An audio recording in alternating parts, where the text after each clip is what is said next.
السلام عليكم، يعطيكم العافية.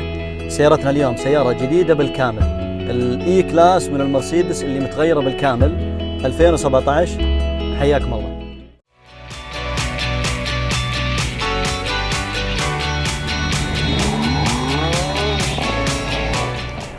هذه الإي كلاس الإي 200 2017 الشكل الجديد بالكامل. تجي ثلاث أنواع، الأفنت جارد وتجي الإكسكلوسيف، هذه الإكسكلوسيف، وتجي الأي ام جي.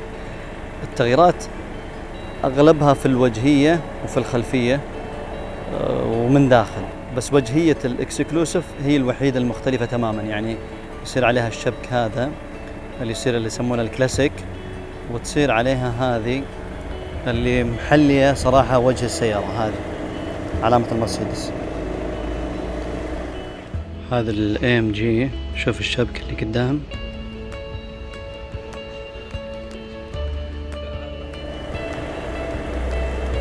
وجه السيارة مرتفع، يعني لما نلاحظ الوجه مرتفع، اللي يخاف من الأرصفة والأشياء هذه ما عنده مشكلة. هذه يسمونها في المصنع W213. اختلافها عن الشكل اللي كان قبلها، صارت هذه أطول ب4 تقريبا سنتي ونص، وبعد المسافة بين الكفر اللي قدام والكفر اللي ورا تقريبا ب6 سنتي ونص. ميزة أن السيارة أطول تصير أرسى، ولما نبعد الكفرات اللي قدام واللي ورا عن بعض صارت عندك مساحة داخلية أفضل، وصارت السيارة تصير أرسى أكثر، وقللوا المساحة اللي بين الكفر اللي قدام وجه السيارة علشان تطلع طلعة ولا نزلة ولا شيء ما يحك وجه السيارة. نفس الشيء ورا، حاولوا يصغرون المنطقة هذه. كانت المنطقة هذه في الشكل القديم جدا طويلة. المنطقة هذه تقريبا ما راح تشوف فرق كبير. الفرق الكبير هو في الزوايا اللي كانت موجودة في القديمة كانت حادة، صارت الآن ناعمة من قدام ومن ورا. راح نشوف الجنود صارت يعني كبيرة بشكل ملحوظ صراحة، وممكن هذه شكلها حلو، مع أن أنا أشوف أنها أكبر على السيارة صراحة من بعيد. يعني لو أبخر شوية السيارة أحس الجنط كأنه كبير عليها، والبروفايل حق الكفر صغير بشكل يعني غير طبيعي. يعني ممكن نشوف يعني ولا شيء. هذا 275 على 30 على 20، يعني البروفايل ولا شيء. اللي قدام 245 على 35 على 20، كفرات صغيرة جدا والجنود كبيرة. طبعا الجنود هذه اوبشنال على السيارة، يعني تطلب على السيارة. الفرامل إذا طلبت الاي ام جي راح ينكتب على الكاليبرات مرسيدس بنز. المساعدات والمعاونيات اللي على هذه ستاندرد، مريحة بشكل يعني رهيب ما شاء الله، بس أعتقد يمكن الأدابتيف الهوائية بتكون أفضل. السيارة هذه عليها الأنوار اللي يسمونها الملتي بيم LED. راح نلاحظ إن في خطين LED، وهذه عشان تبين في الليل السيارة إنها لمبتين منفصلة، يعني كأنها 4 أنوار. احنا نذكر الإي من زمان هي الوحيدة في مرسيدس اللي في قدام 4 لمبات، فلما صار فيس ليفت على الموديل اللي قبل هذه ألغوا ال4 لمبات، خلوها لمبة واحدة يمين ولمبة واحدة يسار، فصارت زي العلامة البارزة للمرسيدس الإي كلاس انها تكون 4 لمبات. قالوا تدري خلنا نحط الخطوط هذه عشان تبين كأنها 4 عيون. الأنوار هذه في الجهة هذه فيها 84 ليد LED، تقرأ من هناك في كاميرا هناك، تقرأ وضعية الطريق اللي قدامك، وتبدأ تشغل وتطفي اللمبة حسب الاحتياج. يعني إذا في سيارة قدامك راح تطفي اللمبات اللي تجهر السواق اللي قدامك، أو في سيارة بالجهة المقابلة. بنفس الوقت اللوحات، يعني اللي عنده سيارة LED الأنوار الأمامية أو زينون عالي راح يلاحظ أن أول ما يوصل عند اللوحات حقت الطرق خصوصا الكبيرة تجهرك أنت، يعني تأثر عليك أنت أو تضايقك أنت. بالطريقة هذه الكاميرا راح تشوفها وراح تطفي اللمبات اللي تصفق أو تضرب في اللوحات هذه بحيث أنها ما تضرك. وجه السيارة الإكسكلوسيف وجهها مضغوط، يعني وجهها صغيرون ما هو عريض. اللي يبغى الوجهية اللي لها بروز وحضور كبير في الAMG والافنتجارد، اللي يحطون لك بدل الشبك هذا راح يصير فيه الشبك اللي فيه الدائرة الكبيرة اللي فيها علامة المرسيدس، وهذه راح يحطونها لك في الكبوت، فهذه راح تنشال. يعني شوية هذه حلوة انها تكون موجودة فيهم كلهم صراحة. عندك الجريل اللي تحت هذا في الAMG يكون كبير علشان تبريد اكثر. يعني المرايا صارت ناعمة، يعني صارت كيرفد، ما هي زي الشكل اللي قبل. هذه ما كانت حلوة صراحة، كانت يعني زوايا حادة، سيارة عليها بانوراما. طبعا هذه عيون السيارة هني موجودة هني، اللي تشوف منه الطريق وتشوف منه كل شيء. راح نشوف انه فيه هني بعد الكاميرا الأمامية اللي توريك يعني وجهية السيارة علشان تنتبه للرصيف. طبعا بنشوف هذا الاكسكلوسيف كلها كروم. الأنوار الخلفية نفس الS كلاس والC،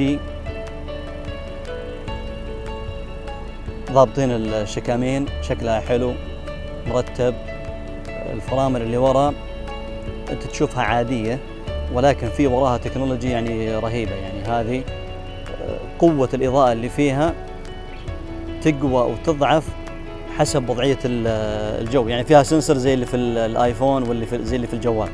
يعني إذا صرت في غرفة مظلمة الإضاءة تخف شوي، إذا صرت في مكان فيه إضاءة عالية تصير الإضاءة عالية. هذه نفس الشيء، وهذه كلها LED، كل الأنوار هذه LED. نشوف الشنطة.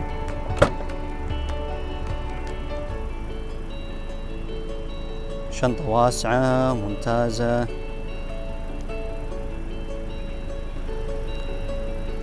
تلقى عندك هني المثلث، عندك هني تسكير الشنطة.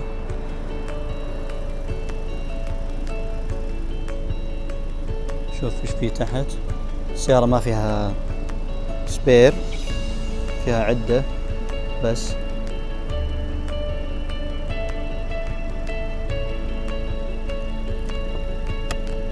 فيها هذاك اللي قدام، اعتقد هذا يكون اكسسوار لتثبيت الاغراض اللي عندك في الشنطة. عندك هنا شبك اغراض او شيء. هني الفيوزات حقت السيارة. فالسيارة صار حجمها جدا ممتاز. الغريب ان السيارة صارت انحف شوي من الشكل اللي قبلها تقريبا ب2 ملي، بس صارت انزل من الشكل اللي قبلها ب6 ملي. راح نشوف نفس فتحة البنزين حق الGLC اللي هي الفتحة الكبيرة، علشان في نوع منها راح ينزل اللي هو فيه بنزين والكتريك، يعني فيها موتور كهربائي. المرايا حقت المرسيدس هذه المنطقة نسوي لها كيرف عشان تغطي لك أكبر مساحة ممكنة. المرسيدس الإي كلاس بدت بال93، وهذه تعتبر الجيل الخامس. هم في الجيل الثاني بالعام 98 تقريبا أو نهاية التسعينات خلوا لها 4 عيون علشان تكون مميزة عن السيارات المرسيدس الثانية. ولكن في 2014 على الفيس ليفت السيارة اللي كانت قبل هذه غيروا الوضع، رجعوها للموضوع القديم. نفس الشيء بهذه راح نلقى قدام في شمعة يمين وشمعة يسار. علشان أتكلم عن السيارة هذه لازم أتكلم شوي عن الفيس ليفت اللي صار أو تغييرات منتصف العمر اللي صارت على الموديل اللي قبل هذه اللي كان 2016. التغيير صار عام 2014 على الشكل اللي يسمونه W212، هذه W213. الشكل هذاك اشتغلت فيه المرسيدس بشكل غير طبيعي، لدرجة أنها يعتبر يعني أغلى فيس ليفت صار بعالم السيارات. يعتبر يعني المفروض الفيس ليفت انه ما يكلف الا يعني شيء بسيط، تغير اشياء بسيطه، بس المرسيدس لا، دفعت عليه مبالغ طائله علشان على الاقل انها تماشي الBM ال500 والاودي الA6. فكلفهم مليار يورو علشان بس يسوون الفيس ليفت او تغيير منتصف العمر اللي صار في 2014. وفعلا كانت سيارة يعني روعة وجميلة إلى الآن. يعني مع التغييرات اللي صارت فعلا لا زالت سيارة قمة الروعة. السيارة هذه بنوها على هذيك السيارة، يعني اللي بيدقق في السيارة خصوصا من الجوانب راح يشوف انه تقريبا نفس السيارة. فهذه ما راح نعتبرها تغيير بالكامل 100%، هذه تعتبر تطوير بس غيروا الوجهية والخلفية بحيث انها تماشي الاس كلاس والسي كلاس. شوف الشكل القديم، هذا الشكل الجديد، لاحظ الفرق من وراء الشكل القديم والجديد. طبعا في تغييرات في الدايمنشنز او في اطوال والعرض السيارة، التغيير برضه من داخل، ولكن التطوير هذا مع انها لمسات يعني بسيطة الا انها خلت السيارة تعتبر كأنها سيارة مختلفة تماما. صارت الان نقدر نقول عليها الميني اس كلاس، اكبر بكثير صراحة من السي، يعني هي اقرب شوي للاس من السي. لو نشوف مثلا الوجهية، اذا اخذت الاي ام جي لاين راح تلقى نفس الصدام اللي تحت، نفس الموديل اللي قبل هذه اللي هو 2016 تقريبا، يعني ما راح تلقى فيه الا فرق بسيط جدا جدا. الخلفية نفس الشيء، يعني الشكامين الصدام اللي وراء تقريبا قريبين بشكل يعني ممكن ما تقدر تفرق بين الاثنين. الفرق الكبير اللي هو في الانوار، الانوار هذه كانت كبيرة، صارت الانوار هذه صغيرة. شكلها من برا قمة الروعة، يعني الحقيقة كان فيه لونين، الابيض وكان فيه العنابي او الاحمر الاي ام جي، بس انا اخذت السي كلاس اللي سويت لها تجربة كانت الاي ام جي، ففضلت اخذ اللوكجري علشان اقدر اني اشوف الاكثر من لاين. وفعلا صراحة اللوكجري حلوة من جميع الجهات. اللي ممكن يجبرك انك تاخذ اللوكجري انها الوحيدة اللي تطلع فيها علامة المرسيدس اللي على الكبوت، بس الان رجعت بالتاريخ، يعني ايام ال 500 وال 560 ال 88 وال 89 وال 90. شوف المساحات الداخلية،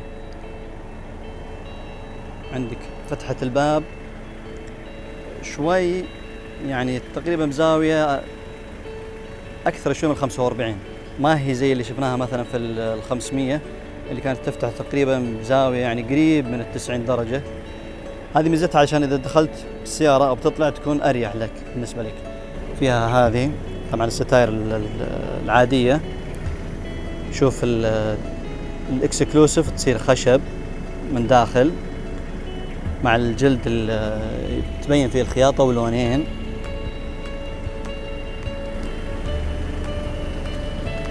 راح نشوف المساحة الداخلية جدا ممتازة، واسعة جدا يعني. شوف الثلاث كراسي حقة المرسيدس، في الستائر اللي وراء، في البانوراما.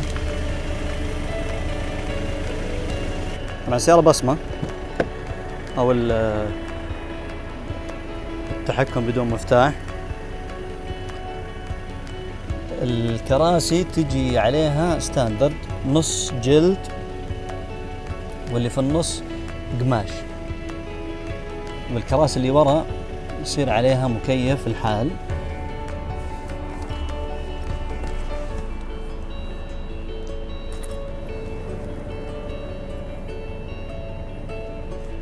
طبعا راح نشوف البرمستر ساوند سيستم،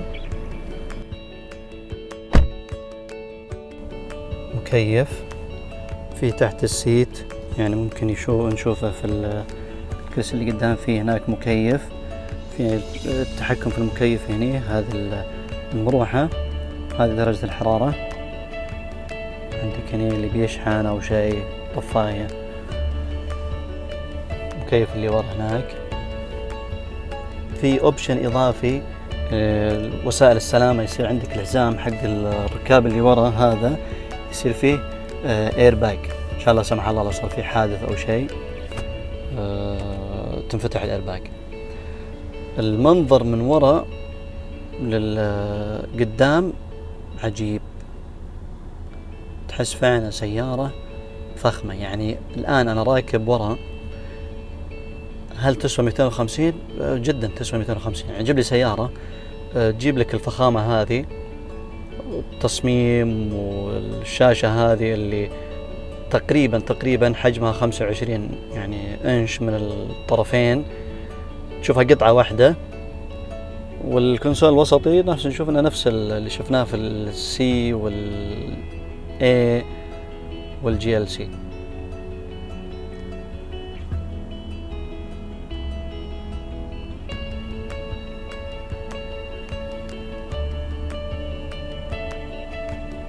يصير عليها الميموري للسواق، وفي عليها الميموري للراكب.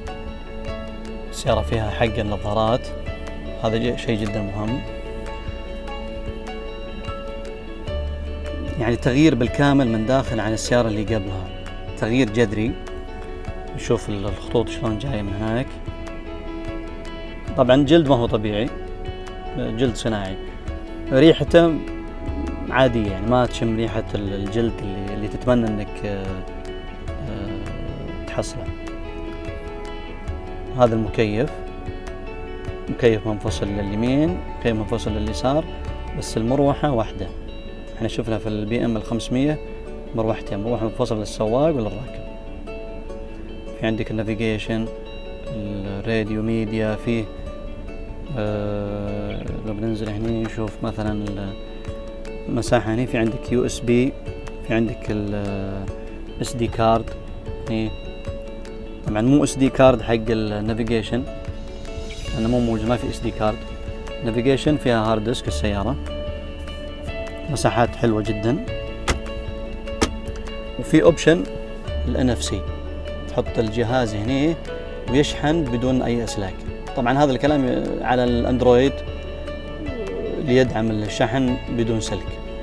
وهذا المكان حق مفتاح السيارة، هنا تحط مفتاح السيارة هنا ويشحن، لأنه ما في مكان تحط فيه المفتاح. حق الأكواب ممتاز. عندك هذه تاتش، طبعا صارت ستاندرد هذه تقريبا بكل سيارات المرسيدس.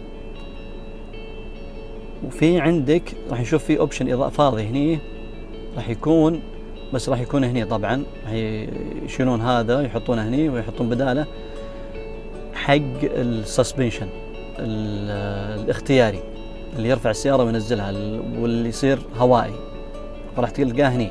يعني إذا ركبت مرسيدس عشان تتأكد وش السسبنشن اللي عليها راح تلقاه هنا على طول.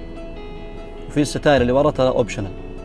المكيف هذا احنا نشوف 4 فتحات، بس هي فتحتين من ورا، يعني لما تسكر هذه مثلا راح تسكر 2، والفتحات صغيرة، يعني لما تجي تحركها تلقى انها فتحات صغيرة مرة. بس التبريد في المكيف يعني ما شاء الله تبارك الله، يعني روعة.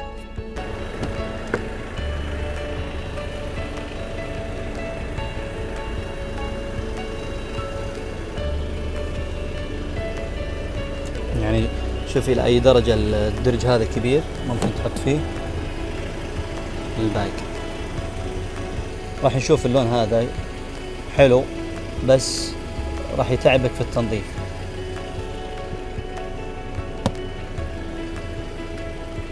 هاي داخل السيارة.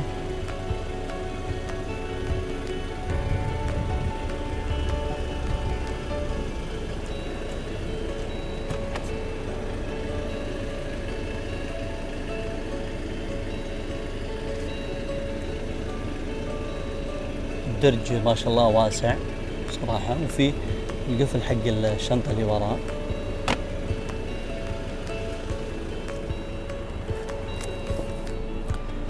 هذا إحساسك لما تركب قدام.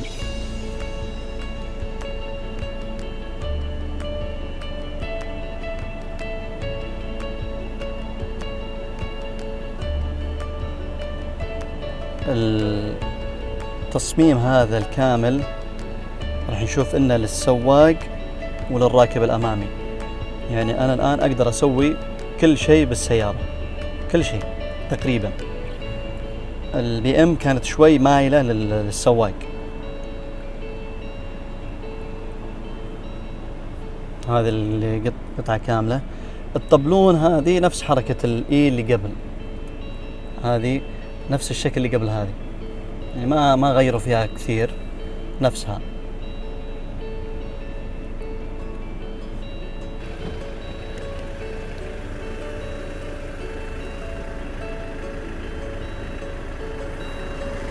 فتحة الباب من تحت مرتفع، اللي يخاف من الرصيف أو شيء. ما شاء الله المساحة هذه ميزة جدا حلوة في الأوروبي أو في الألماني. الاي ام جي تجي عليها المسكات او الدعسات حقت الارجل عزكم الله المانيه او شكلها المانيه، فبيكون شكلها احلى من هذه. وضعيات الكراسي زي ما احنا عارفين، هذه حقت الراس، هذه حقت الظهر، هذه حقت القاعده، وهذه اللي تحرك لك الجزء الامامي من السيت هذه. والحركه سريعه، نشوف ما في هني الدرج بس في اير باج، فهم الظاهر ملغين الدرج عشان الاير باج. سايد بريك، عندك الانوار الاماميه التحكم فيها، الكشافات، عندك هذا حق الانوار حقت الطبلون.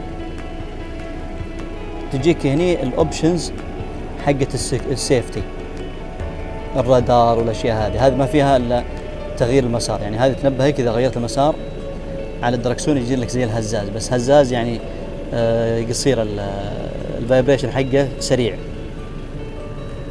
هذا الدركسون اللي اول سياره يحطون عليها تاتش، فراح نشوف انه يعني ممكن من الجهه هذه تحرك الشاشه اللي على اليمين،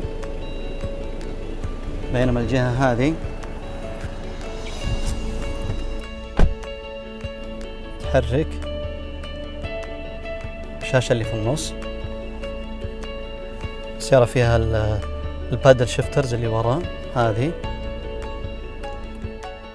داخل تغيير كبير، بس برجع واقول لكم ان في اشياء لو تدقق فيها راح تلقاها تقريبا نفس الشيء. يعني هذه نفس الموديل اللي قبله، بس اللهم المنطقه هذه تغيرت، صارت زي الاس كلاس، قمه الفخامه. يعني الداخليه مريحه بشكل غير طبيعي، يعني تحس انك يعني فعلا حطيت فلوسك في سياره فخمه. المنطقه هذه متغيره بالكامل، صارت الشاشه هذه اللي تعودنا عليها في الاس كلاس صارت الان اختياريه، خصوصا على الافنت جارد الانتري ليفل. تصير فيها شاشه هني وتصير فيها هني العدادات العاديه، بس هذه طلب اضافي.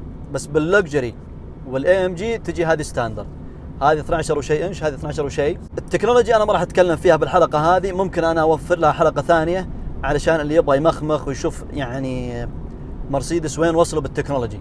العدادات اللي راح يركب السيارة راح يلاحظ ان العدادات ما هي مايلة صوب السواق، لا تحسها بزاوية قائمة. انا اعتقادي انه سوى الحركة هذه علشان الرفلكشن او علشان انعكاس الضوء، لان هذه شاشة، فاذا عندك انعكاس ضوء ما راح تشوف الشاشة. الان انا قاعد اشوف مثلا نفسي داخل بالعدادات واشوف الكراسي اللي وراء بالشاشة. هم سووا الحركة هذه علشان ما تسبب لك الإضاءة اللي برا، لأن الأنوار الآن ما أشوف الدرايش. يعني علشان أوضح لكم، الآن الدرايش أنا ما أشوف، أنا بس أشوف المنطق من هنا وتحت. فأعتقد أن درسوها مضبوط بحيث أنه يطلعوا لك السيارة يعني ما فيها عيوب. من داخل أوسع في الجهة الخلفية، يعني من وراء السيارة الكراسي اللي وراء واسعة بشكل كبير جدا. يعني بتقارنها بالسي كلاس فرق كبير. أضافوا للسيارة من داخل تغيير الإضاءة، تقدر تتحكم في الإضاءة على راحتك، الألوان اللي تبيها، وما عطوك 7 ألوان ولا 10 ولا 20، عطوك 64 لون. المرايا صارت أفضل بكثير من الشكل اللي قبل، هذه كروية حلوة وكل الزوايا تشوفها. يعني بالمرايا أنا أشوف المرسيدس ممكن تتفوق على البي ام من ناحية المرايا، الرؤية الخلفية جدا ممتازة.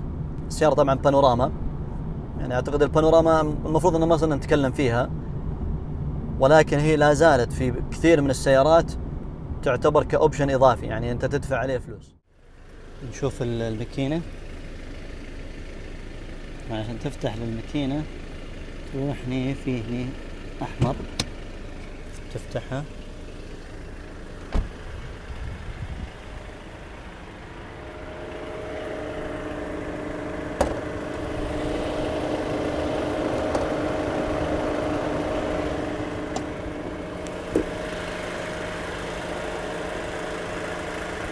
نشوف وجه السيارة ما شاء الله يعني طويل، فما عندك أي مشكلة أنك تحط إلى 10 سلندر. الكبوت عريض يبين لك عرض السيارة انك انت باخذ سيارة يعني هم يسمونها ميد سايز، بس الان اعتقد انها صارت مكان الاس القديم اللي هو ايام الثمانينات. سيارة كبيرة جدا، عندك نفس الحركة هذا طريقة سحب الهواء السيارة علشان تنفس اكثر، وبنشوف يعني في ألمنيوم كثير مستخدمينه.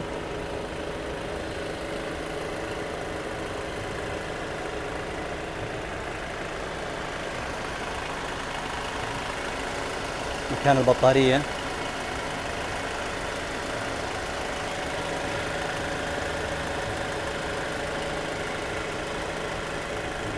الماكينة هذه أكثر ماكينة راح تبيعها مرسيدس تقريبا، اللي هي 2.0 اللي تجي على 200 وال250 وعلى 300، اللي هي التيربو 2.0 لتر 4 سلندر ورا بعض 184 حصان، والعزم 300 نيوتن متر.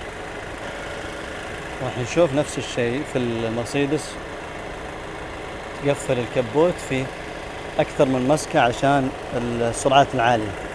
يعني لا يغرك أن هذه 4 سلندر مثلا و 2.0، يعني هذه تطوف 200 بالراحة.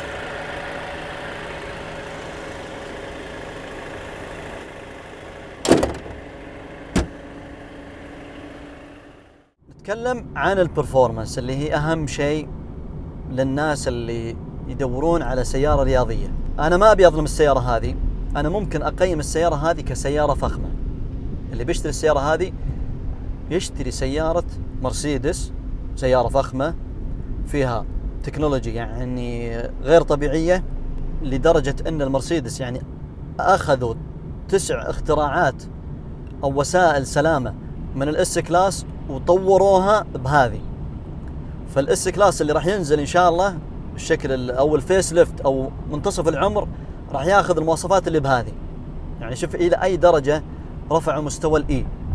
يعني مثل ما قلت أنا في السي كلاس، السي رفعوها فصارت ماخذة مكان الإي. الإي الآن أخذت مكان الإس القديم زمان. الإس وصلت مرحلة هم يبغون يوصلونها مرحلة البنتلي والرولز، لأن الأسعار الآن صارت ضاربة فوق.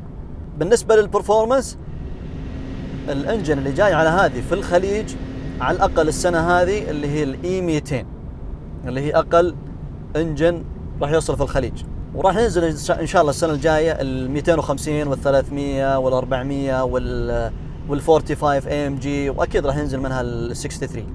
بس هذه الإي 200 اللي هي ماكينة صغيرة، التسارع زي ما تتوقع من سيارة 4 سلندر وأقل من 200 حصان، وسيارة تعتبر وسط في الحجم. تسارع يقولون 7.7 يعني 7.7 ثواني.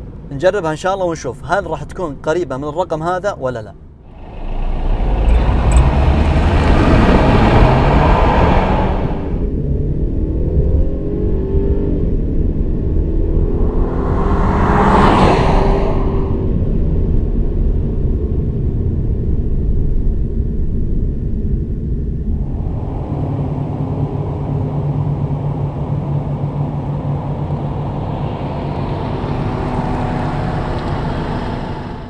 بعد ما جربنا السيارة الجير فعلا أنا حاولت أتناسى الجير اللي كان موجود في الجي ال سي والسي كلاس اللي جربناها، ولكن هو نفس الجير اللي موجود فيهم. اللهم ممكن هني إنه صار إذا حطيتها بالسبورت بلس ودست على الآخر ما في النتعات القوية اللي في الجي ال سي، بس قريب بشكل كبير للسي كلاس، ولكن لازال في نتعات. الجير ما هو ناعم، تعشيقات تحس انه شوي متردد. شفت اللي يغير ويطالع فيك بنص عين يقول ها اغير ولا اخلي على نفس الجير. يمكن هو وضع الجير زي كذا، بس الناس العاديين يعني الناس اللي راح ياخذون السيارة هذه ممكن ما يهم التعشيق، يعني بيحطها في الكومفورت وما راح يحس بالتعشيق، سيارة عادية. بس انا حاطها غالبا في السبورت اغلب الوقت. الانجن ريسبونس السيارة على مزاجها، دوسة بنزين على السبورت السيارة ممكن تفز وممكن تمشي على مهلها. ولما تكون واقف مثلا ودست بنزين يفترض انك تعرف انت دوستك البنزين هذه ايش راح يصير، يعني السيارة هل راح تفز ولا راح تمشي شوي شوي، ولا اللي وراك راح يدق لك يقول لك يا ابن الحلال تحرك. بغض النظر سواء كانت في الكومفورت ولا في السبورت نفس الوضعية. ممكن المرسيدس متعمدين، يعني خلنا الآن نجرب دوسة البنزين فزت. الآن الدعسة ما غيرتها، نفس الدعسة، يعني قامت شيء بسيط بعدين فزت.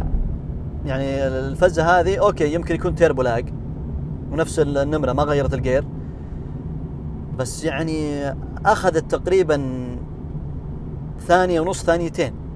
أنت تحس إنه في شيء غلط. طبعا أنا أتكلم على الشخص اللي متعود على سيارات سبورت، شخص متعود على الفخامة وما يطالع الأشياء هذه، ما أعتقد إنه راح يهتم فيها. السسبنشن أو المساعدات والمعاونيات في السيارة ستاندرد مريحة بشكل غير طبيعي. يعني هذه السيارة ممكن الوحيدة اللي بقول لك إذا سيارة عائلة أو سيارة واحد كبير بالسن أو سيارة اللي تاخذها مرة، هذا يكفي وزيادة، مريح بشكل غير طبيعي. بس حاول تاخذ الجنوب 18 أو 19 لأن 20 جدا كبيرة. ولكن لاحظت عليه على لما تكون مسرع مثلا ماشي على الهاي واي، وصلت على كيرف والكيرف هذا فيه مطب أو فيه كسر بالطريق أو شيء، ردة الفعل ما بأقول ما هي حلوة، بس متوقعة من السسبنشن أو المساعدات والمعاونيات المريحة، أن تحس كأن السيارة بتسوي بالحركة هذه.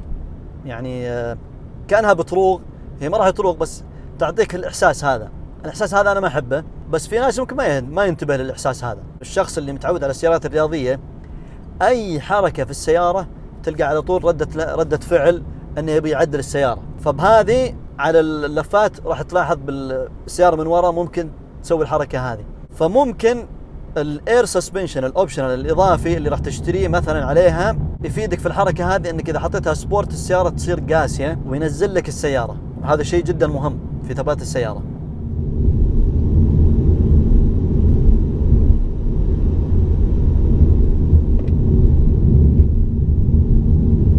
الآن لما أخذت اللفة هذه حاولت إني أمشي بسرعة، ففعلا السيارة أحسها شوي بتزحف يمين. الفرامل ممتازة، ما يحتاج نتكلم في المرسيدس من ناحية الفرامل قمة الروعة. الدركسون ما هو للسيارة هذه. السيارة هذه ريلاكس مريحة، تحس إنك يعني تبي تسمع سيمفوني، بس الدركسون تحس كأنك في حلبة سباقات، فما هو للسيارة هذه. يعني أول شيء صغير، يعني الدياميتر حقه صغير، ما يصلح سيارة فخمة ويكون عندك الدركسون صغير، هذه واحدة. الشيء الثاني استجابته سريعة، ما هو ريلاكس، حتى لو تحطها على الكومفورت تحسه خفيف شوي، ما هو ثقيل. يمكن يبونك تحس ان السيارة هذه سيارة شبابية، هم يحاولون ان السيارة هذه اكثر ناس ياخذونها الشباب، بس فعلا انت تلاحظ من الدركسون تلاحظ ان السيارة جدا خفيفة. اهم شيء بالنسبة لي انا صراحة التطوير اللي صار على الاي هذه اللي هو الوزن، نقصوا فيها تقريبا 100 كيلو عن الشكل اللي قبله اللي 2016. يعني 100 كيلو هذه تحسها في الفرامل، تحسها في التسارع، تحسها في اللفات، راحة الركاب، شيء شلون نقصوا 100 كيلو هذه. هذا جدا ممتاز انك يخليك تقدر انك تروح الاداء الافضل. وزنها يبدأ من 1600 كيلو، وزن ممتاز. يعني ممكن على حسب المواصفات او حسب الاوبشنز اللي تزودها عليها راح يزيد الوزن، فممكن توصل 1800.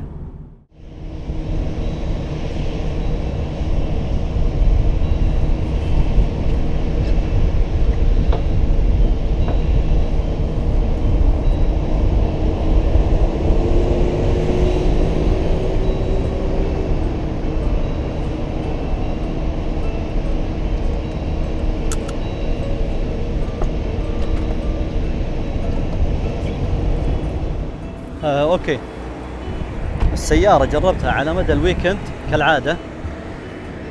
الصراحة السيارة من النوع اللي يبيلك تستخدمها يومين علشان تقدر التعب والشغل اللي فيها وتقدر السعر اللي موجود فيها. السيارة مظلومة لو بتروح تجربها في الوكالة ساعة ساعتين 3 ساعات ما راح تعرف الشغل التعب اللي اشتغلت فيها المرسيدس. أنا نصيحتي أجر سيارة، أجرها يوم يومين. تشتري سيارة يعني قيمتها تقريبا فوق يعني على 250,000 ريال سعودي أو 20,000 دينار، أجرها يوم يومين باللي يكلف عشان تعرف السيارة هل هي فعلا تناسبك، تناسب ميزانيتك. الشيء هذا جدا مهم. يعني الآن بنتكلم على سعرها مثلا في دول الخليج يبدأ من 53,000 دولار ما يعادل تقريبا 200 ألف ريال سعودي أو 16 ألف دينار كويتي، بس سيارة سياحية ما فيها ولا شيء. يعني لازم انك تحط عليها شوية اوبشنز، يعني هذه ما فيها كل الاوبشنز، وتعتبر يعني اصغر ماكينة فيها، الاي 200 او الاي 200. هذه سعرها 20 ألف دينار تقريبا ونص، يعني تقريبا 250 ألف ريال، ربع مليون. مبلغ يعتبر كبير نوعا ما. بس السيارة يعني أنا شخصيا أول يوم ما حسيت أنها يعني أوكي تستاهل المبلغ هذا، بس ثاني يوم يعني مشيت فيها مشاوير طويلة، مشاوير قصيرة، طلعت فيها أنا والعائلة. سيارة متعوب عليها، يعني السيارة رفعوا مستواها من سيارة يعني صغيرة صارت سيارة يعني أكبر. يعني أنا نصيحتي للشخص اللي بيفكر في الإي كلاس لا يفكر مثلا يقول والله محتار هل آخذ الفايف سيريس أو آخذ الأود الأي 6. بتفكر بهذه، يا أنك تفكر تاخذ السي أو هذه الإي، أو أنك تاخذ الإس كلاس. من برا كلهم نفس الشكل، ما في ذاك التغييرات. من داخل الإي والإس متشابهة بشكل كبير جدا. الفروقات في المساحات، يعني الإي أطول من السي 30 سنتي، الإس أطول من هذه 30 سنتي، الإس اللارج طبعا. العرض هذه أعرض من السي تقريبا ب4 سنتي، الإس أعرض من هذه ب4 سنتي. في المرسيدس يعني دارسينها مضبوط، يعني شبه بالملي. فإذا تحتار في المساحات. علشان تعرف المرسيدس إلى أي مدى إن اشتغلوا عليها وتعبوا فيها، اشتغلوا عليها 4 سنين وطلعوا طال عمرك 1200 سيارة نسخة من هذه، تجربة على مستوى العالم، مناطق تحت الصفر ومناطق حارة، ومشوا فيها 12 مليون كيلو عشان يقولون لك والله حنا جربنا السيارة، سيارتنا تشتغل في أي مكان بالعالم. يعني سياراتهم الآن صارت غالية، بس هم اشتغلوا عليها شغل يعني غير طبيعي. هل تستاهل المبلغ هذا 250 ألف؟ أنت شخص تبحث على اسم، على فخامة، على هدوء، على راحة، تستاهل بالراحة. بس نصيحتي أنا للشباب اللي يبغى ياخذ الإي يحاول ينتظر للسنة الجاية ياخذ الإي 400. السيارة هذه متعتها أنه يكون فيها ماكينة كبيرة وصوت ماكينة حلو. يعني المرسيدس راح تركب عليها الماكينة الجديدة اللي هي 6 سلندرات ورا بعض، فبتكون ماكينة حتى شكلها لما تفتح الكبوت راح يكون شكلها حلو، انك شايف ماكينة ما شاء الله طويلة، وجه السيارة ما شاء الله طويل وعريض، فتحتاج ماكينة كبيرة. حتى الصوت انه يعطيك يعني انطباع على الاقل والله انا شاري سيارة بمبلغ معين. يعني الاي 400 اعتقد يعني بتكون فوق 300 ألف بالراحة. المبلغ هذا كان زمان يجيب لك اس 500 فل كامل. يعني انا اذكر بالنهاية الثمانينات واحد من جيراننا شرى الاس 500 ب 180 ألف. نزلت بعدها تقريبا بسنة أو سنتين ال 560 بديل 90 أعتقد، شراها 200 ألف ذيك الأيام. ال 200 ألف هي المبلغ حق هذه ستاندرد، ما فيها ولا شيء. ضمان السيارة من المصنع على مستوى العالم ثابت، 2 مفتوح الكيلومترات. دول الخليج يعطونك سنة إضافية بس ما تشمل كل شيء، ولكن تشمل الأشياء المهمة، يعني غير ماكينة، الأمور هذه. أتمنى الحلقة هذه أنها كانت مميزة زي ما السيارة هذه مميزة، بحكم أنها أول سيارة تنزل في دول الخليج. جابتها ما شاء الله وكالة الكويت المرسيدس شحن طيارة إلى الكويت. إن شاء الله هذه تكون أول ريفيو عليها في الكويت وفي دول الخليج، وإن شاء الله نكون عجبناكم فيها وأعطيناكم أكبر معلومات مهمة. يعطيكم العافية، نشوفكم إن شاء الله على سيارة رياضية أو فخمة في الحلقة الجاية. فما الله.